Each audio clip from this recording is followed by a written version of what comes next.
Yo, what's poppin'? It's your boy SA back. Welcome back to SA TV. We got our special guest in the building, Space 104.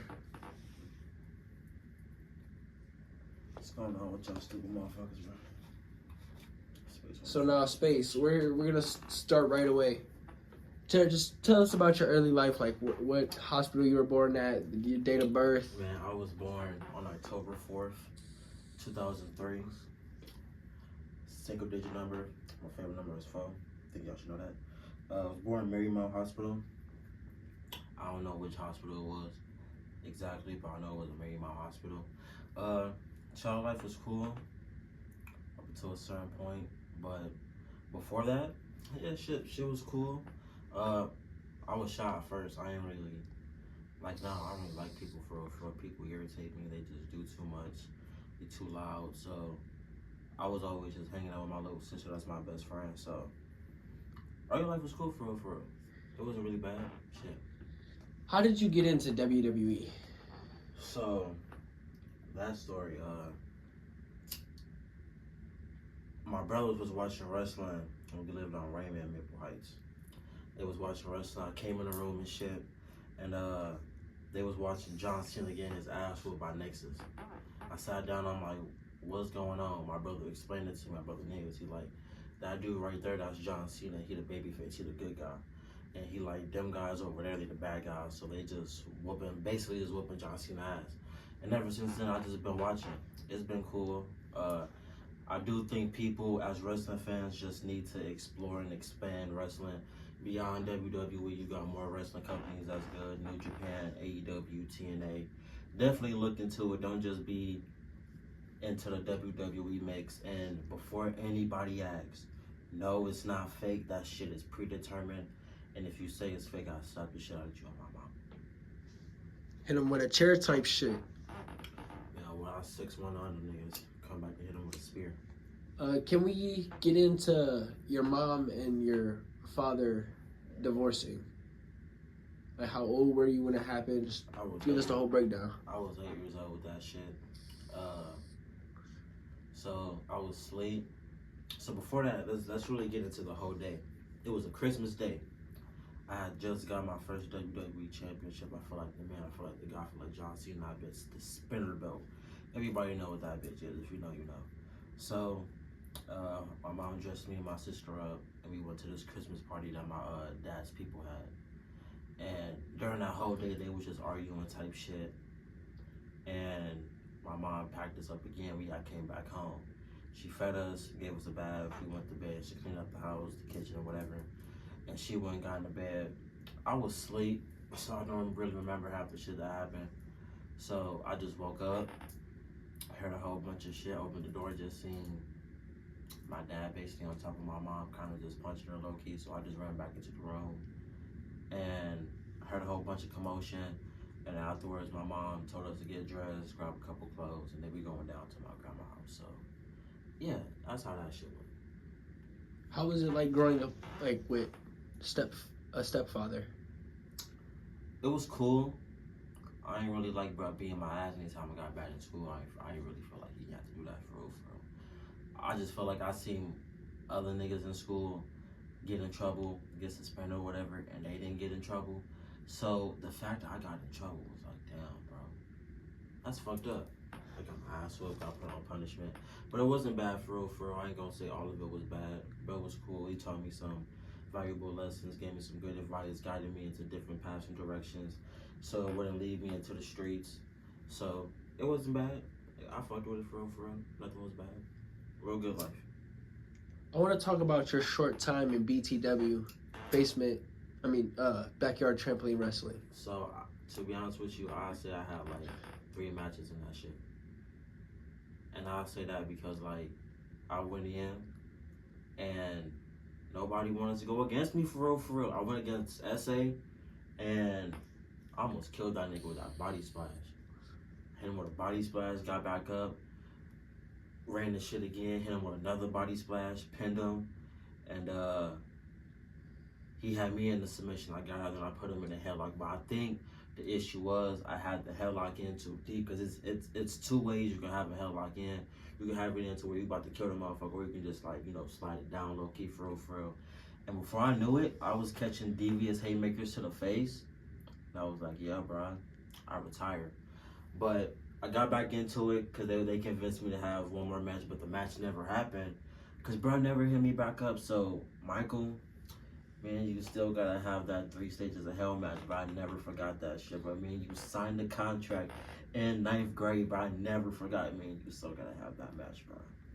So if it do get rebranded, from what I'm hearing, if it do get rebranded, we gotta have that match, folks. We gotta have that match. And it'll be right here on SATV. We gotta have that match. We was calling, bro. I remember it would be a guy to school. He was like, Stats was like, you ready, bro? You ready? I'm like, hell yeah, I'm ready. We about to get this shit going. They had the chairs out, tables out. Ron was there, Brandon was there, and we was just waiting for Mike to get there. That nigga just never responded. So we were just like, fuck it. That was the end of it. And that was the end of it, because I came in at the end. They already had this shit going. They had like, I think 3-4 seasons already, so I just came in at the end. But it was cool. It was solid. I fucked with it. Okay, so I want to dive deep into dealing with depression at a young age. What was the cause of that? Seeing my dad beat my mom ass. And I'm sorry to have to put it like that, but just seeing that really just changed the way I seen life, because he wasn't around. He was, and then there was times he wasn't. And then the final time, like in 2018, me and him got into a big ass argument, and then we stopped talking.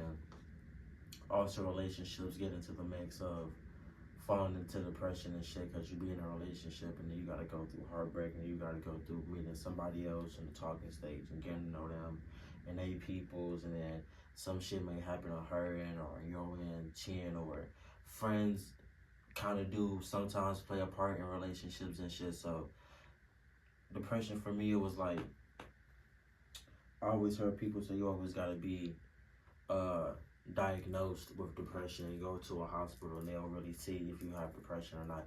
I just feel like if you really just sit and you just get in your head a lot, I done fell into being in my head a lot, not loving myself, being insecure, want to die, want to commit suicide. I have trying to do that several times. I used to cut myself. I still have the scars on my arm to this day.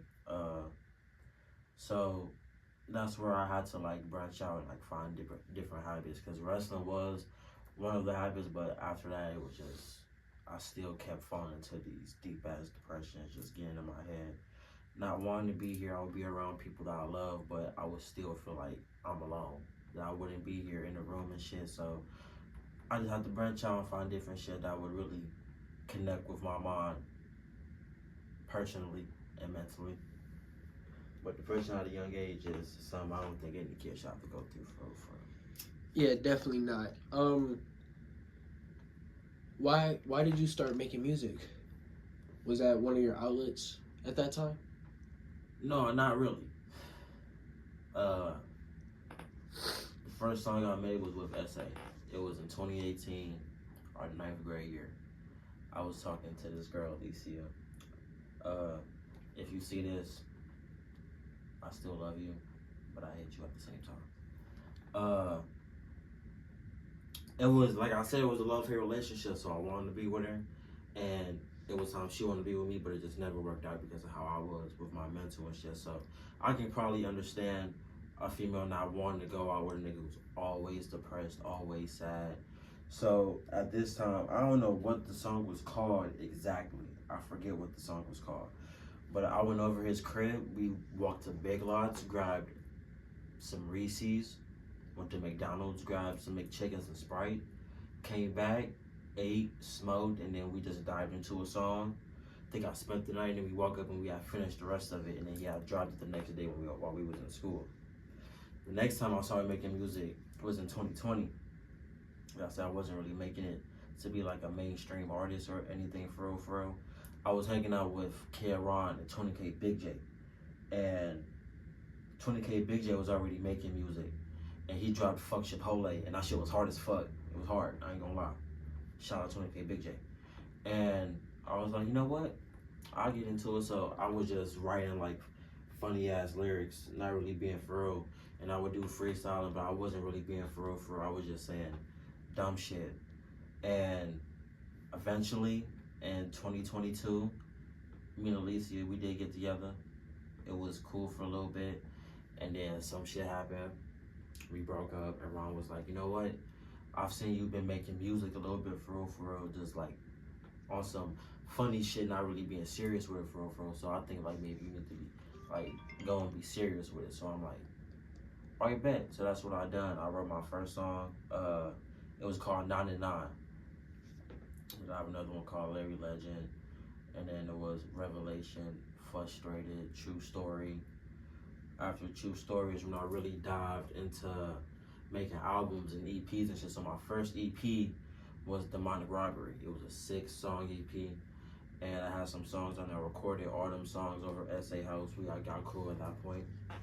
And I dropped another album over that summer, Cool Kids Never Die. That's top tier group. I think I need to listen to that. That's a good album.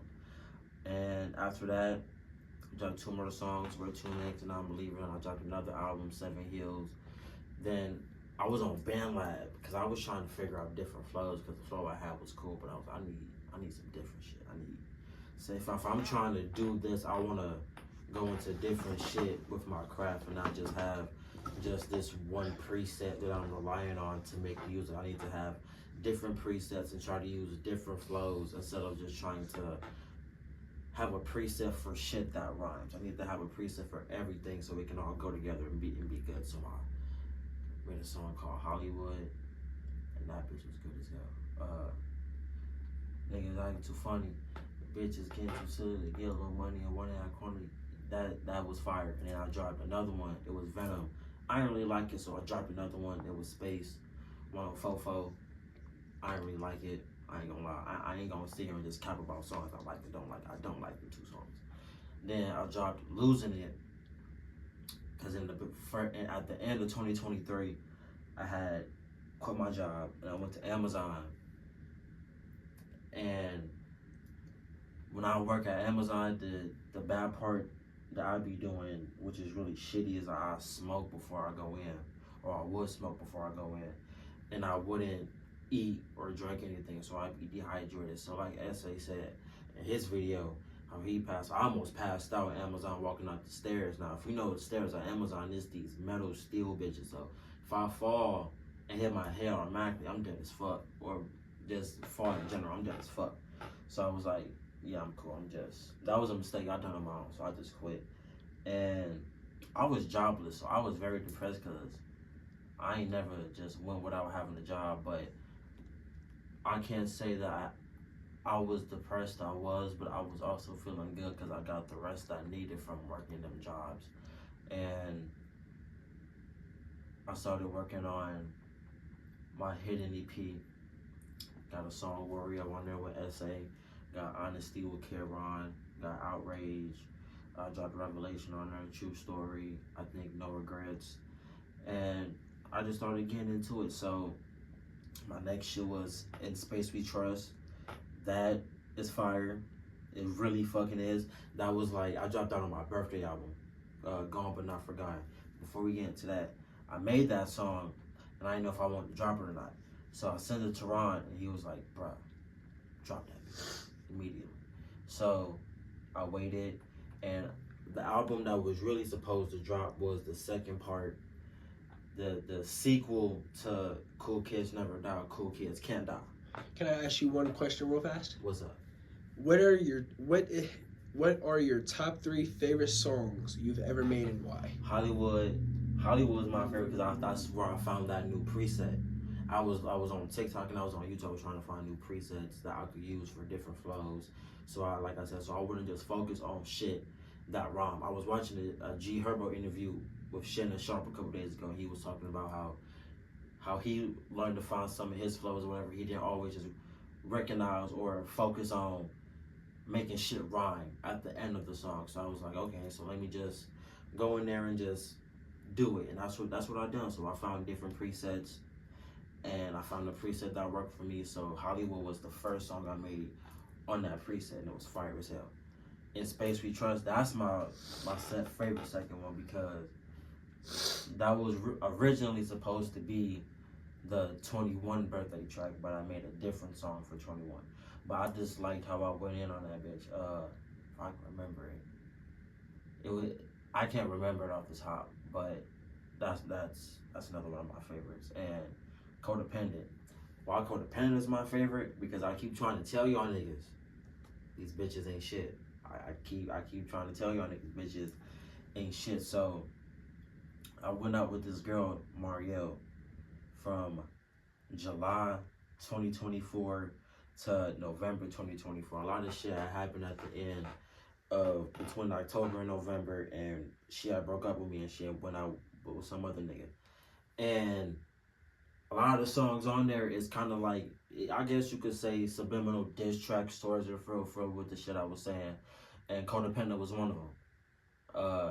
I found the beat of Beat Stars, Soggy More. That's where I get all my beats from. And I just went in. I literally just went in. Yeah, I'm trying to think of the lyrics off the dome, but y'all just look it up on YouTube. Codependent. My next, you gonna pull it up for him? Yeah, I'm gonna pull it up for him. I'm gonna pull it up. Oh, hold on, wait. When I end up alone on this terrible globe, I hate it. Can I erase it? Can I forget it? Sick of her from these hoes. It's abusing. She may look good, but intentions ain't amusing. Wanna text you, but I can't do it. Well, this is life for living. Every day, it's confusing. My mind is racing. Say the lies, bitch, right now. I can't take it. Thought you was the love of my life. I can't fake it. Yeah, that's your heart. Yeah, definitely look into it. Definitely. My next question is, what are your 3 dream features, dead or alive, and why? Number 1, I'm gonna say Juice WRLD. Why? Because Ronald got me into Juice WRLD. I wasn't listening to Juice WRLD when he first came out. When it came to the rappers that came out like 2017, and don't hate me on this, I didn't listen to the SoundCloud era. So when Lil Uzi first dropped Trippie Redd, Juice, Lil Peep, all them, I wasn't around. I didn't have SoundCloud at that time to listen. I didn't even know SoundCloud was a thing. I literally just was listening to Drake, Future, Migos. That's what I was listening to when I was listening to Drake for the love songs. But I've noticed that he doesn't really talk about, it's certain rappers that don't really talk about their feelings for real, or if they do, it's not about like I don't need nothing for just love. I need something for this category, and this category, and this category. So he played in 2020 is when me and Ronald like really first linked up, and over that summer I came over and we was playing Call of Duty, and he played Run by Juice WRLD. And that was the first song he played, and that was the first song I fell in love with. So if it was an artist that I would want to do a song with, Dead or Alive, number 1, Juice WRLD. Drake would be second, because like I said, he sometimes, just like Juice WRLD, he helps with the love songs for real. So I would put Drake in the category just for like the certain love songs part, because he makes like 5, 6, sometimes even 7-minute love songs and shit. So that would be cool or whatever. Last one.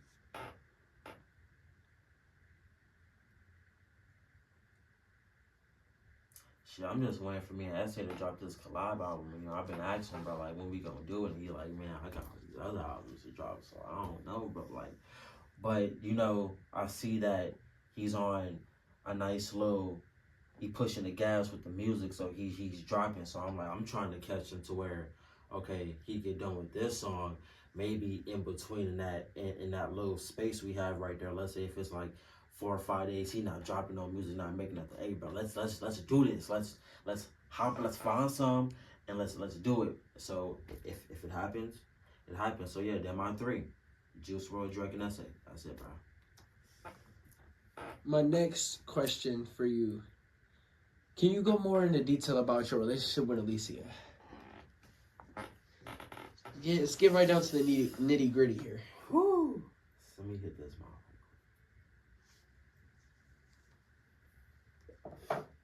Okay. I'm just throw this out there because I tell bitches this all the time. So I don't want no female getting upset when I say this. If anybody see this or any female, any one of my hoes I used to talk to or exes I used to fuck with see this, I don't want any of y'all getting upset. But I know I used to tell a lot of y'all that y'all helped. Y'all did. Y'all did. Y'all did help. Y'all did. But there is no bigger help than what the fuck I got from Alicia. And I still carry that to this day. So I don't care how any of y'all get upset. When it comes down to females in general, I will always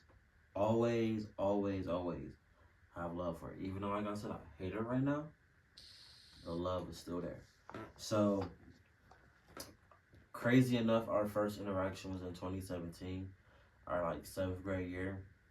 I was like walking through the hallways or whatever, or coming out of class, and like she was coming out of class, and I just made fun of her. And she had a big ass forehead and a big ass nose, so I just made fun of her. And she started making fun of my last name. It's Carstarfin, but nobody can really say that shit. So it was like, oh, okay. And then I did some, Essay was talking about his interview about the bro code with Dariana Anish. I actually done some foul bro code shit. I actually done some foul bro code shit a couple times, but we gonna get into that right now. We gonna get into this first one though. So, my bro, Javian Steele. Sorry, I gotta say your full name, bro, but you know how it is.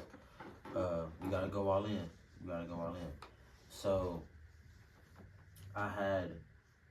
he had broke up with her, and as soon as he like broke up with her, I immediately hopped on that shit. Like immediately, I wasted no time texting her, no time being like, yo, like, what's up? And we was talking for a little bit, then she became my best friend. So when I finally told him, yeah, I didn't expect, bro was upset. I mean, I'm talking to his ex, bro, so yeah, you ain't gonna be upset. And then once I finally told her, like, yeah, I'm trying to be with you, she told him, like, and then he was really upset. So it was like, kind of fucked up the bro code also. So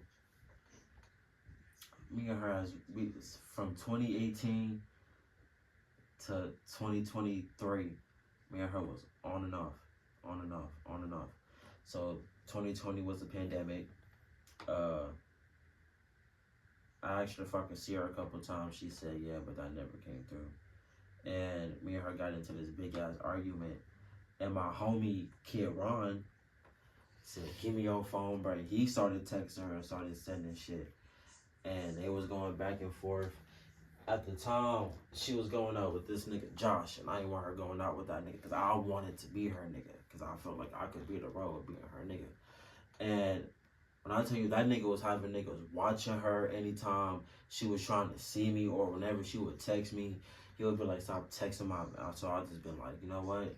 I ain't gonna stop texting her just because you told me to stop. And that's the shit I was on with her. Like, I'm never gonna stop talking to you just because a nigga tell me to stop talking to you. I'm gonna continue to talk. I'm gonna find ways to talk to you. Like, she would make different Snapchats, we would talk. She'd make different Instagrams, we would talk. At the time, they didn't have text now or whatever. Or maybe they did. We didn't know. So if they had text now or whatever, I would def text her like, yo, but the different Instagrams and different Snapchats came in handy because we would still keep in communication, whatever. And 2020, we lost communication because of that argument. Ron Brown said, fuck Josh. I said, fuck Josh. And it was fuck me, so we stopped talking. Before I knew it, she was pregnant and then had a kid. And then I text her because me and Karen had a bet. He texts his ex, Naya, and I text Alicia. And I just said, yo. I said, what's up? How you doing? Her nigga text back like, what do you say, bro? Stop texting my girl, little bro. And you know what? And I fell back. I stopped texting her. But what hit me in the chest was like, damn, low, bro. Well, bro is crazy. Low, bro. I couldn't get over that shit. Like, low. I said, okay, bro. I'm just gonna chalk it up to a loss. And I'm happy they got TikTok now. Just you can just look up a motherfucker. That's what I done, and I texted her again. Yeah, like I said, I'm never gonna stop communication with. If I have a way to text you, I'm gonna text you.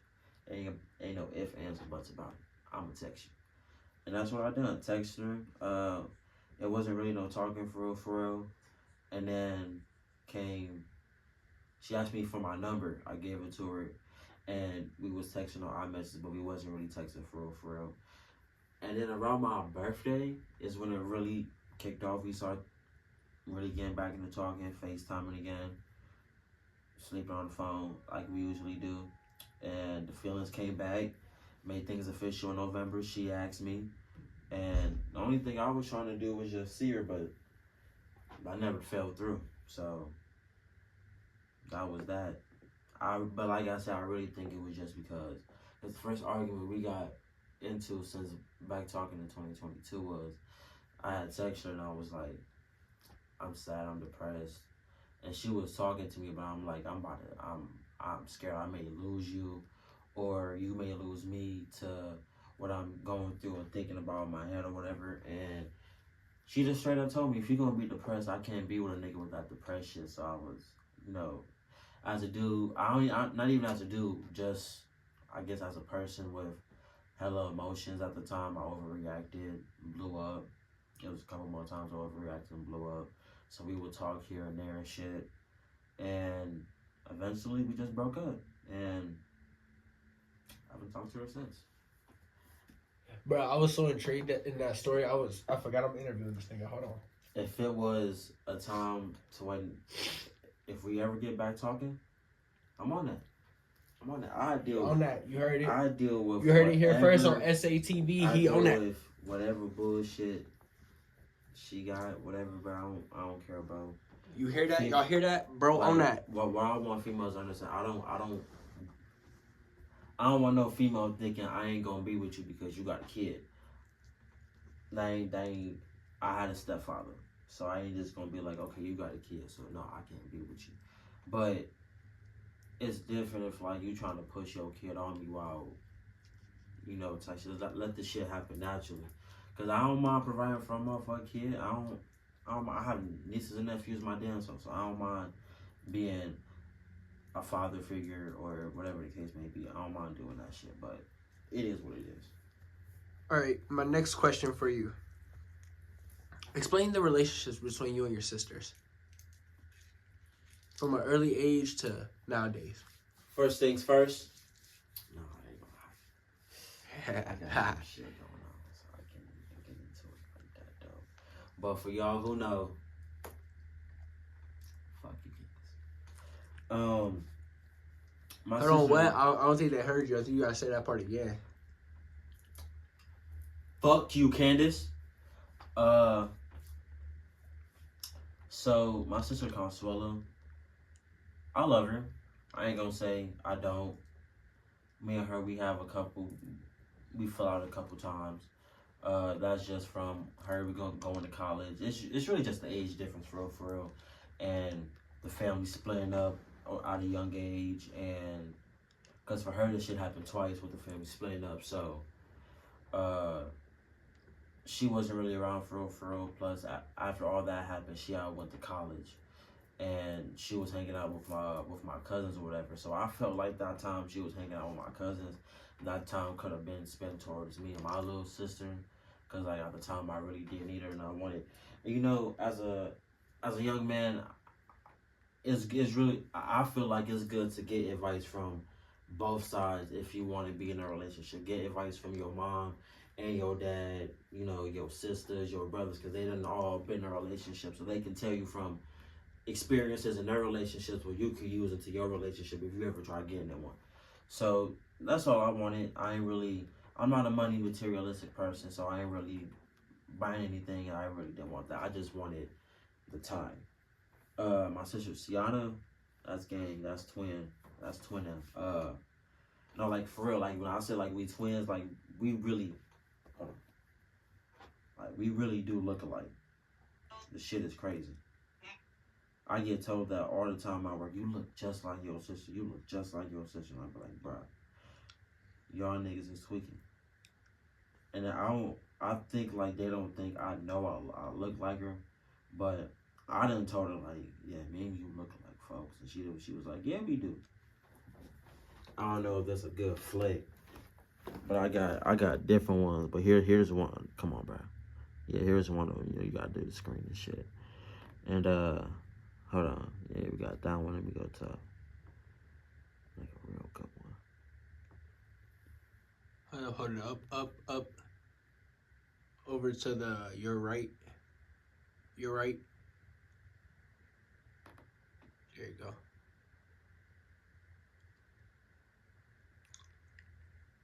Bruh. Yeah, that's 20. Me and her ain't that. We're far in age. She's 27. I'm 22, but the way we grew up, it wasn't nothing different. So I'm happy I had her around. Taught me some valuable lessons. Like I said, gave me some wonderful advice. She was around when I needed her. When I first started smoking, she was the first person I started smoking with. Whatever hoe female came and wanted to beat my ass, she was always ready to beat her whole ass behind me. Still is to this day. So yeah, that's like I said, that's twin. Shout out sis. Now my little sister Sierra, Juiceberry. Me and her, we SpongeBob and Patrick. You know, that I guess I'm Vegeta and that's Goku. And yeah, that's the best friend. That's the ride or die right there. Me and her been close since kids. I'm 03, she's 05. So when the family split and we wasn't really seeing ourselves for real, it was just us. Since youngins, since jits, it was just us. I got her into wrestling, got her into Dragon Ball. She got me into Steven Universe. We were just getting each other into different shit, and she got me into a little bit of the pop music she was listening to. I would get her into rappers I would listen to, and it was really just an on and off thing between whatever she would do, I would do. Whatever I would do, she would do. So if I'm on the game doing this, she on the game doing this. We played Dragon Ball Z together on the game, Super Smash Bros on the game, Need for Speed, Trials Fusion, Call of Duty shit. Just on the game, just going back and forth. Our favorite show was SpongeBob. Her favorite food was pizza. Favorite color is purple. She loves Dragon Ball Bridge. She loves Snoopy and shit. So yeah, that's my heart right there. That's my heart. Love her for sure. Love her for sure. Now I want your honest opinion on the family that you don't fuck with. Or at least what you could tell us. Candace, I don't fuck with you. Michael, until all the family shit gets situated on my dad's side with my actual family, I don't really talk to nobody. I haven't, besides my auntie and like my aunt and like, I think my cousin Mika and Shamini. I mean, we don't talk for real, but whenever we go around each other, the vibe is cool. But as far as any of my cousins on my dad's side, all y'all besides cousin Jaden, Jaya, I guess you could say Tyrana, and my aunties, uncles and shit. But as far as like the few little cousins that's beefing right now, all y'all can suck my fucking dick. Suck my dick, bitch. All y'all can suck it from behind and do whatever, but fuck you, bitch. Like, it's up with y'all niggas. If I see you in the street, smacking your dumb ass. I don't give a fuck about being family. Y'all niggas talk too much shit, and I know I'm talking shit, but it is what it is, bro. Fuck y'all niggas, though. It's like that. I don't fuck with y'all niggas. Can we get into your Crip affiliation? How did you become affiliated with the shit? Crips? It's fuck them niggas too, man. What? It's fuck them niggas too. But I became a Crip because I got my nigga Huncho at the time he was going through a rough situation. I hooked him up with my sister's boyfriend and her baby daddy, Avion, and well, her boyfriend at the time, Avion, and he got down. He was a crib because Avion was already a crib, and some of his niggas was crib, so he got him down as a crib. And I went over there because I was like, we was supposed to be doing something for Huncho, and I got down. I ain't gonna lie, I got my ass whooped. I ain't gonna fix you. I ain't even gonna sit here and fake. They whooped my ass, bro. I was high as fuck. You can't call a nigga down to the basement talking about Cat 60 with two niggas. I'm high as fuck. And that was like, cause I took a break from smoking. So in 2017 I started, and in 2018 for a little bit I was smoking with Essay. I was smoking for a little bit. Then like 2019 for a little bit, like for a year I stopped. So like 2019, the rest of 2019, I ain't smoked for real. I picked back up a little bit in December of 2019. And then when Huncho officially moved in January, that's when I really like went back to smoking, because me and him was taking my brother, because for some reason my brother would smoke a blunt. He'd have like a whole ass roach blunt, like half a blunt right here talking about that's a roach. So we would take like 2-3 of them hoes and just go in the basement, just smoke, get high as fuck, have the munchies, eat shit. And that's when I really got back into smoking for real. So when I was there, I was high as fuck, and they talking about screw off with these niggas, and the next day I had to screw off with some more niggas. But if it's not for you, don't get into it. That shit wasn't for me, so I'm happy I got out that shit. It was what it was when the shit was going on, but now I'm cool. Like I said, let's fuck all them niggas.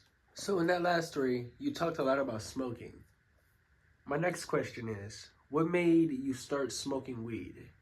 And was it an addiction or a form of healing? Form of healing.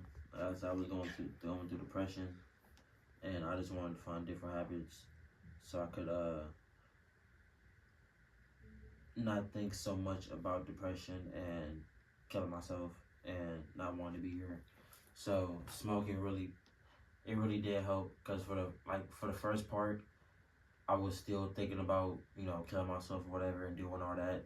And then after like I really got into like smoking for real, it really like calmed me down. So now, or like before when I was smoking, it would work wonders. I would calm down instantly. I'd be on 10 and smoke that blunt, and it helped perfectly. That's really all I needed for real. And I know people be like, oh, you can't just use weed as like a source of trying to find things to get you out your head, but hey, it worked. I'm here. I'm alive. So I guess you could say weed really did help with what I was going through at the time, and even now. Yeah.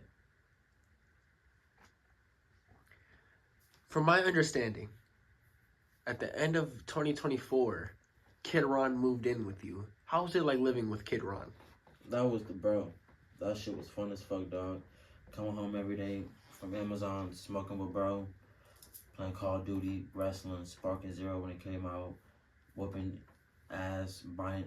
We bought hella food, like every day. I nigga would come home from work buying food, or whenever I got paid, I bought food. My dudes bought food, Juicy bought food. So the whole time he was here, up until like January, February when he left, the shit was cool. I ain't have nothing bad to say about it, but that shit was awesome. From the time he moved in up until bro left, that shit was awesome. From night up until day. Oh, what's up, bro? Gave each other some dab. Went to work, came back, brought up some blunts. It was always a smoke session in the living room, watching a movie like The Avengers, or a wrestling pay-per-view or whatever, or something funny on YouTube like DBZ Abridged or Hood SpongeBob, fucking Jeffy. We was just in that bitch. We was showing it to my Duke, so we just began high as fuck, just showing it to her. This what y'all watch? And she was laughing at the shit. So it was cool. It was cool. If I could rewind the clock and do that again, I'll do it again. Next question. Would you ever live with Essay? If it came down to it, yeah, I wouldn't mind. Shit, that's bro. More music, I get married that way. Shit, maybe we could make some collabs that way. I wouldn't have to ask, bro. Be like, hey, when we making a collab? I could just go in the room, push the door open, and we hop on this bitch right now, bro. Hop on this bitch. I don't want to hear any of that. I gotta make this song for Halima, or I gotta make this diss track on K. Fuck Kid Turk. Fuck Demetrius. Hop on this bitch and diss both them niggas. And I do my shit. You can just have a song of disses, and we just do it like that. But yeah, and then wrestling, fucking Dragon Ball. I don't play football, but you could probably get me into football because I don't really fuck with football for real. But yeah, I wouldn't mind it. It'd be like living with Ronald. So, except Ronald wouldn't make music. Every time I told him to make music, bro, I'm a maker. So he wouldn't want to make no music. So when Ron get in his feelings with his bitch, he don't want to do nothing but talk to his bitch. All right. Earlier this year, a couple months ago maybe, your mother and your father got back together. What was your reaction when you heard the news?